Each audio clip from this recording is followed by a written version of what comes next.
Au cœur de l'usine à dollars de Singapour. L'hymne invisible d'un billet de $1000.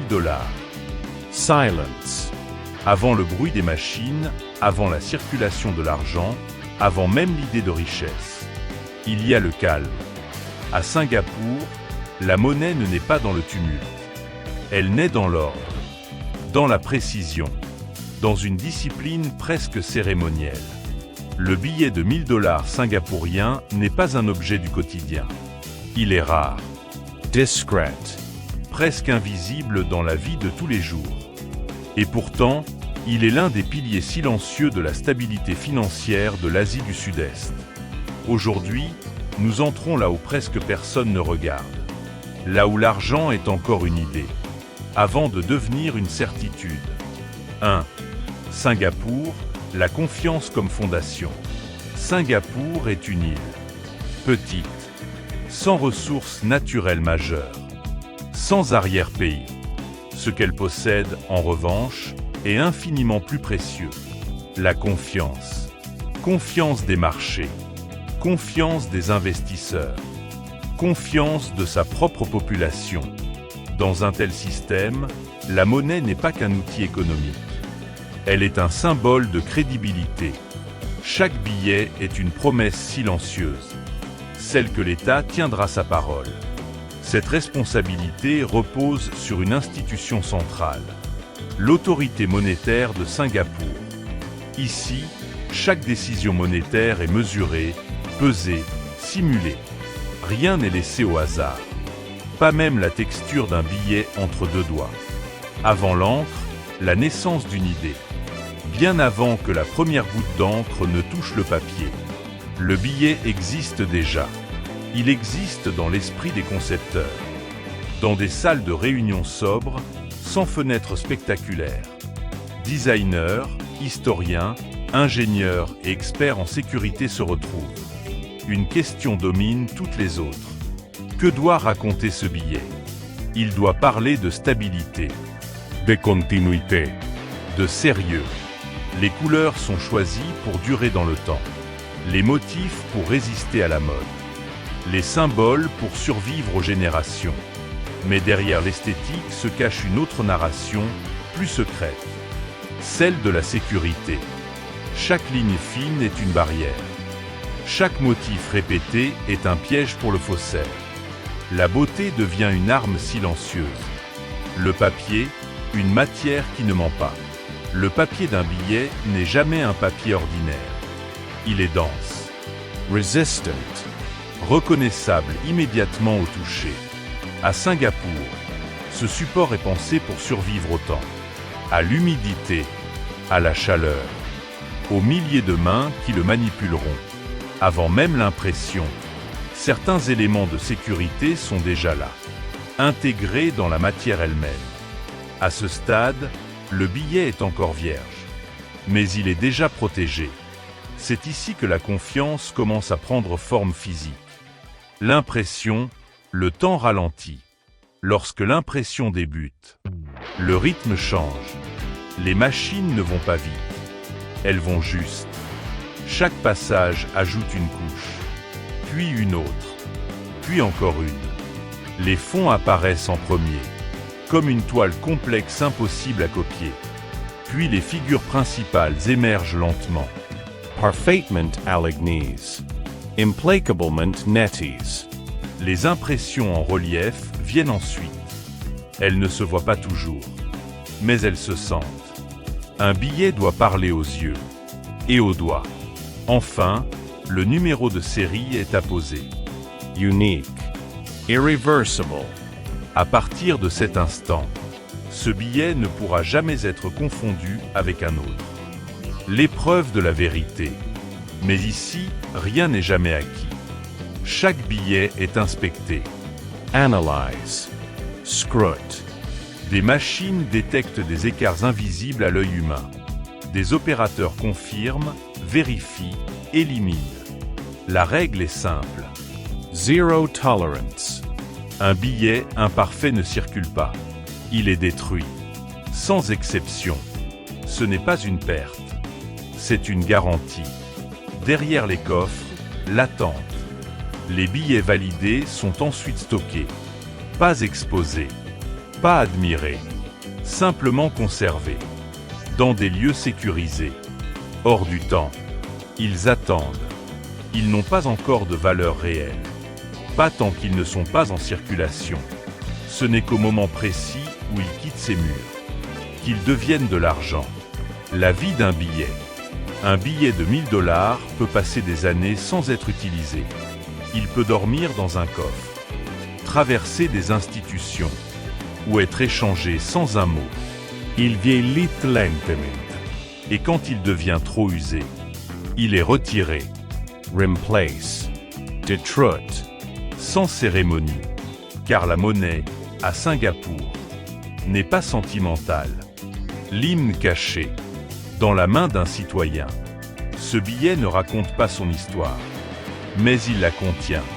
Il est le produit d'un système où chaque détail compte, où la confiance est imprimée couche après couche. Un hymne silencieux, Invisible. mais indispensable. À Singapour, l'argent ne crie pas, il tient. Avant même de parler d'impression ou de machine, il faut comprendre une chose essentielle. À Singapour, la monnaie n'est pas un simple moyen de paiement. Elle est un instrument de souveraineté nationale. La responsabilité de la monnaie appartient à l'autorité monétaire de Singapour, la MAS. Cette institution ne se contente pas de réguler les banques ou de surveiller l'inflation. Elle définit aussi la quantité de monnaie en circulation, les formes qu'elle prend et les standards de sécurité qui doivent être respectés. Chaque décision concernant un billet, sa valeur faciale, son design, sa durée de vie, est pensée en fonction de plusieurs critères.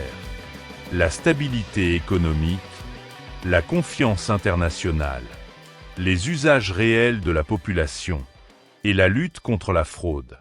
Le billet de forte valeur, comme celui de 1000 $, occupe une place particulière. Il n'est pas conçu pour les transactions quotidiennes, mais pour des usages spécifiques. Réserve de valeur, transactions institutionnelles ou stockage sécurisé. C'est précisément pour cette raison qu'il fait l'objet d'une attention encore plus poussée. La naissance d'un billet, conception et symbolique. Tout commence dans des bureaux calmes, loin du bruit des presses. Designers, historiens, économistes et experts en sécurité travaillent ensemble sur la conception visuelle et fonctionnelle du billet. Le choix des motifs n'est jamais anodin. Les billets singapouriens mettent en avant des figures fondatrices du pays, des institutions clés, des thèmes liés à l'éducation, au progrès ou à l'unité nationale. Chaque couleur, chaque ligne, chaque espace blanc est calculé. Mais le design ne sert pas seulement à raconter une histoire. Il sert aussi à cacher la sécurité à l'intérieur même de l'esthétique. Les motifs complexes, les lignes fines et les superpositions sont déjà, en eux-mêmes, des obstacles à la contrefaçon. En parallèle, les ingénieurs en sécurité définissent les éléments de protection. Filigranes intégrées dans la matière. Encre changeant de couleur selon l'angle. Microtexte lisible uniquement à la loupe. Impression en relief perceptible au toucher. Éléments visibles sous lumière ultraviolette. Ces dispositifs sont conçus pour fonctionner ensemble. Aucun n'est suffisant seul, mais leur combinaison rend la reproduction quasi impossible sans accès aux mêmes technologies industrielles. 3. Les matériaux, le support de la confiance. Une fois le design validé, vient le choix du support du billet. Contrairement à un papier ordinaire, le papier fiduciaire est un matériau hautement spécialisé. Il est composé de fibres spécifiques, parfois mélangées à des éléments synthétiques, pour offrir une grande résistance à l'usure, une tenue dans le climat chaud et humide de Singapour, une texture reconnaissable au toucher. Ce papier est produit dans des conditions strictement contrôlées. Sa composition exacte n'est pas publique et son accès est limité à un cercle extrêmement restreint. Avant même l'impression, le papier peut déjà contenir certains éléments de sécurité intégrés directement dans la masse. À ce stade, le billet n'existe encore que comme support vierge, mais il est déjà unique. L'impression, une chorégraphie industrielle. L'impression d'un billet est un processus long, séquentiel et extrêmement précis. Contrairement à une impression classique, il ne s'agit pas d'un seul passage, mais de plusieurs étapes successives, chacune ajoutant une couche d'information et de sécurité. D'abord viennent les fonds complexes, souvent composés de motifs géométriques fins et entrelacés.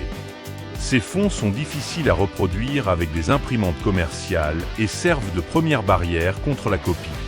Ensuite, les éléments principaux sont ajoutés: portraits, symboles nationaux, textes officiels. L'alignement doit être parfait. Une déviation de quelques microns suffit à rendre un billet inutilisable. Puis viennent les impressions en relief, réalisées avec des presses spécifiques. Ces reliefs permettent aux citoyens de reconnaître un billet authentique au toucher et aident également les personnes malvoyantes. Enfin, chaque billet reçoit son numéro de série, unique, qui permet son suivi tout au long de sa vie. Tout au long de ce processus, des capteurs et des opérateurs surveillent en permanence la qualité. Le moindre défaut, couleur incorrecte, flou, décalage, entraîne la destruction immédiate du billet. 5. Le contrôle qualité, tolérance zéro. Une fois imprimés, les billets ne sont pas encore prêts à circuler. Ils passent par une phase cruciale, le contrôle qualité. Des machines optiques analysent chaque billet à grande vitesse, vérifiant la conformité des couleurs, la présence de tous les éléments de sécurité, la netteté des impressions, la solidité du support. Mais la technologie ne remplace pas totalement l'humain. Des inspections manuelles complètent les contrôles automatisés, notamment pour les billets de forte valeur. Les billets non conformes sont détruits selon des procédures strictes, garantissant qu'aucun élément défectueux ne puisse quitter l'installation. 6. Stockage et distribution, la monnaie sous surveillance. Les billets validés sont ensuite comptés, empaquetés et scellés. Ils sont stockés dans des installations hautement sécurisées, sous surveillance permanente. La distribution vers les banques commerciales se fait progressivement, en fonction des besoins de l'économie. La MAS ajuste en permanence la quantité de billets en circulation pour maintenir la stabilité monétaire. Un billet peut rester en circulation pendant des années, parfois des décennies. Lorsqu'il devient trop usé, il est retiré, remplacé et détruit, bouclant ainsi le cycle. Un objet banal, une machine invisible. Dans la main d'un citoyen, le dollar de Singapour semble banal. Pourtant, il est le résultat d'un système d'une complexité extrême, où chaque détail est pensé pour préserver la confiance collective. Le billet de 1000 $, en particulier, incarne cette philosophie, discret, solide, presque austère, mais d'une fiabilité absolue. Il ne chante pas, il ne brille pas inutilement, il tient sa promesse. Dans le silence des ateliers monétaires, loin des marchés et des gratte-ciel, se joue une partition essentielle, celle de la stabilité économique. Un hymne caché, imprimé dans la fibre même du billet.